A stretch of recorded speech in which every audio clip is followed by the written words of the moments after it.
kali ini manfaatnya bagi ibu hamil dengan gestasional. Ini adalah ibarat pohon yang kuat itu harus didukung oleh akar yang kuat, tubuh yang sehat harus didukung oleh saluran pencernaan yang sehat. Ya, nah ternyata di saluran pencernaan kita itu terdapat triliunan mikroorganisme. Ya, kalau kita sehat, ya berarti memang mikroorganisme yang mendominasi itu adalah mikroorganisme yang baik, ya. Namun pada saat kita mengalami kondisi di mana mikroorganisme yang jahat itu mendominasi atau meningkat jumlahnya. Nah, tadi juga sudah disampaikan istilahnya itu dysbiosis. Saat itulah berbagai penyakit itu bisa muncul, ya, sehingga sekarang itu dysbiosis ini banyak dikaitkan dengan berbagai penyakit, ya. Nah, ini mari kita lihat bagaimana gut mikrobiota orang Indonesia. Nah, ini adalah kami mengambil sampel, ya, untuk orang-orang Indonesia, namun memang terbatas, ya, dari Yogyakarta dan juga Bali, ya, termasuk bayi dan ibunya, ya.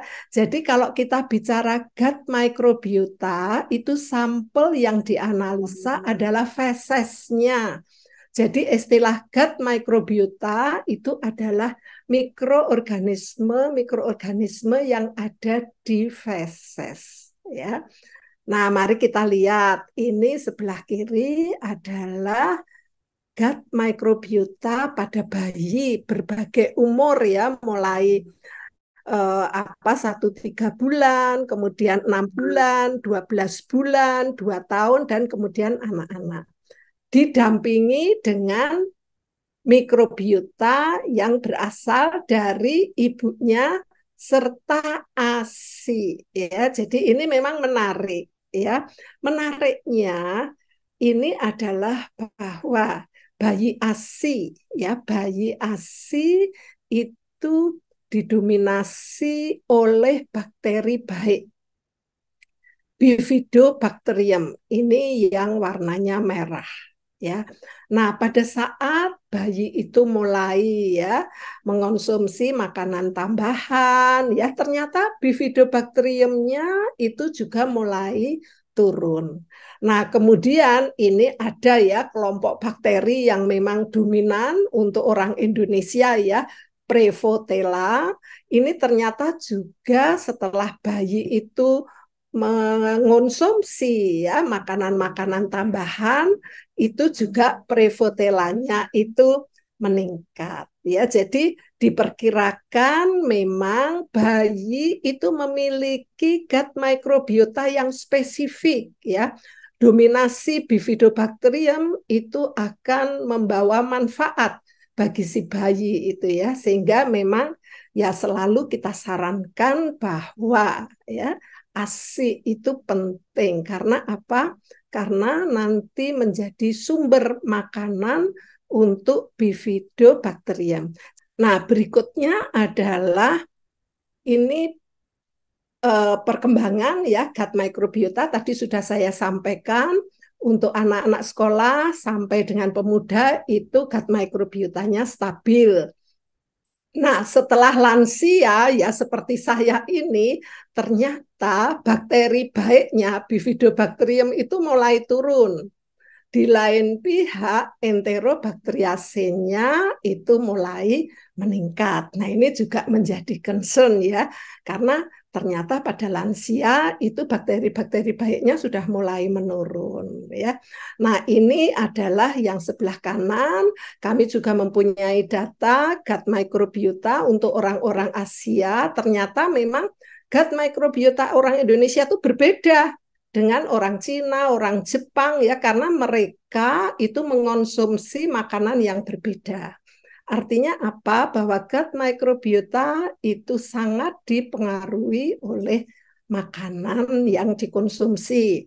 Kalau kita kan banyak mengonsumsi apa istilahnya karbohidrat tanaman ya, karena kan tadi sudah disampaikan isi piringku sendiri itu sepertiganya itu adalah karbohidrat ya atau nasi ya. Tapi kalau di Jepang itu juga di Cina, Taiwan segala itu ternyata konsumsinya heavy atau banyak di protein hewani sehingga memang berbeda.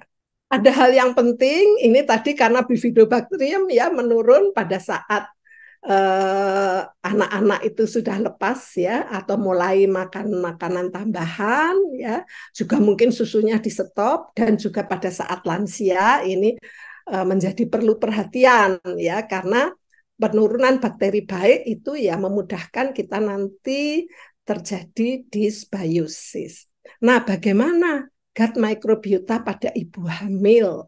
Ternyata memang ada sedikit ya perubahan. Di sini disampaikan ini populasi bakterinya itu ternyata juga menurun ya sehingga ini perlu menjadi perhatian ya. Perhatian bagaimana ini menjaga ibu hamil itu kondisi gut microbiotanya itu tetap stabil ya, tidak mengalami dysbiosis ya. Nah, mari kita lihat. Tadi juga sudah disampaikan oleh Dr. Luciana. Most likely ya, banyak kemungkinan ini nanti orang tua yang ibu yang diabetes itu akan menurunkan ya atau anaknya nanti pada saat dewasa itu juga akan mengalami diabetes juga. Nah, kaitannya dengan gut microbiota itu seperti apa? Ternyata pada kondisi diabetes atau pada kondisi metabolic disorders itu terjadi dysbiosis yang nanti juga akan muncul dysbiosis itu pada anaknya. Ya, jadi ini tadi didukung bahwa sebetulnya penyakit itu tidak diturunkan, tetapi ternyata gut microbiotanya itu ya yang kemudian juga terjadi dysbiosis ya pada anak yang ibunya itu mengalami dysbiosis ya. Ini juga ada data yang menyebutkan seperti itu ya. Sehingga memang ya diperkirakan ya kalau bisa pada saat hamil itu dicegah supaya ibu tidak mengalami dysbiosis. Karena dysbiosis ini nanti seolah-olah ya akan diturunkan pada anaknya.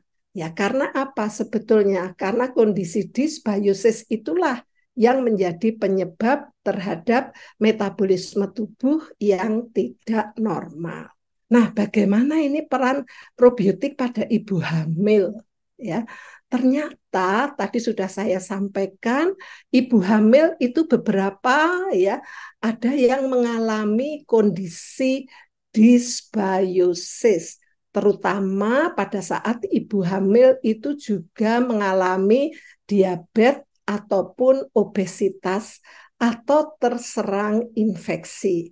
Nah, pada saat kondisi dysbiosis ini bisa kita lihat banyak sekali tentu saja kerugian yang akan dialami oleh ibu yang hamil, bahkan bisa sampai tidak hanya prematur, tapi mungkin juga sampai kematian janin. Ini kalau sudah sangat parah.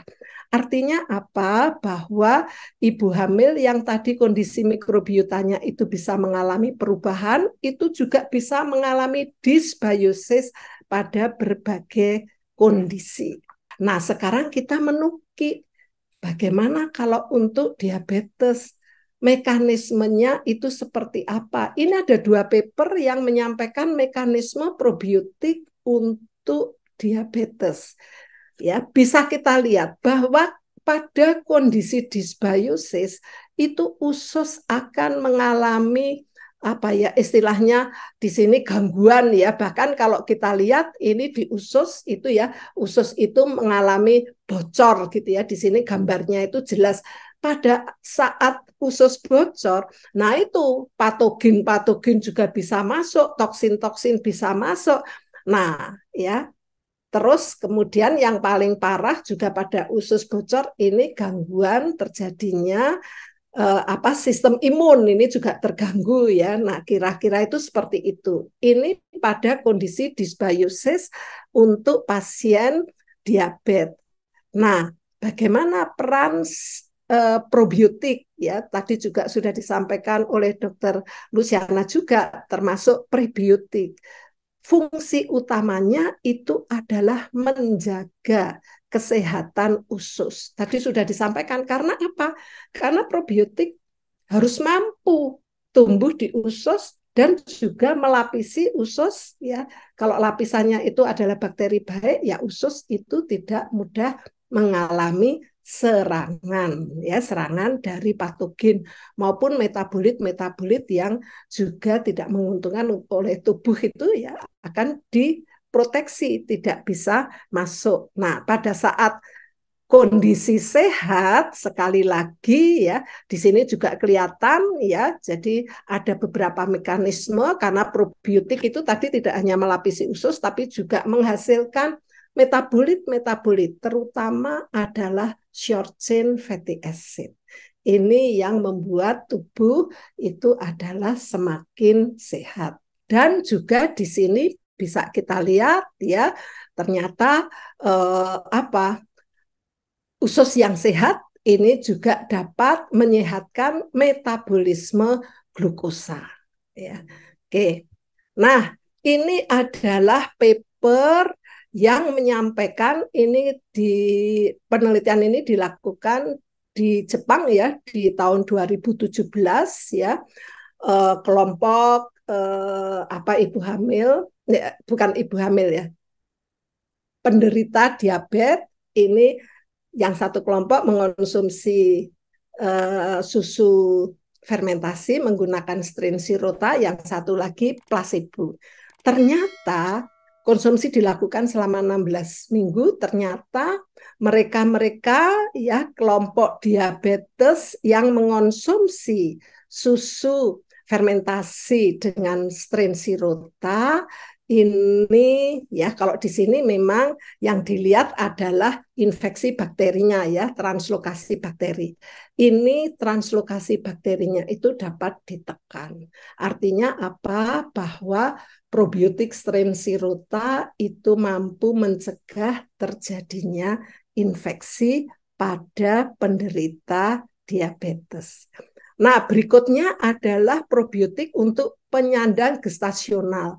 Ini paper di 2019 itu menyampaikan bahwa dibandingkan dengan kontrol, ini suplementasi probiotik diabetes mellitus gestasional ini ditemukan secara signifikan ya, dapat meningkatkan resistensi insulin ya dan juga insulin serum puasa ya, kira-kira itu seperti itu. Banyak paper-paper yang mendukung ya manfaat probiotik itu pada pasien gestasional diabetes ya. Ini juga seperti itu ya, dapat menurunkan parameter-parameter ini termasuk ya glukosa darah, profil lipid ya, inflamasi dan penanda oksidatif ini ya yang sering terjadi pada ibu-ibu hamil yang mengalami gestasional.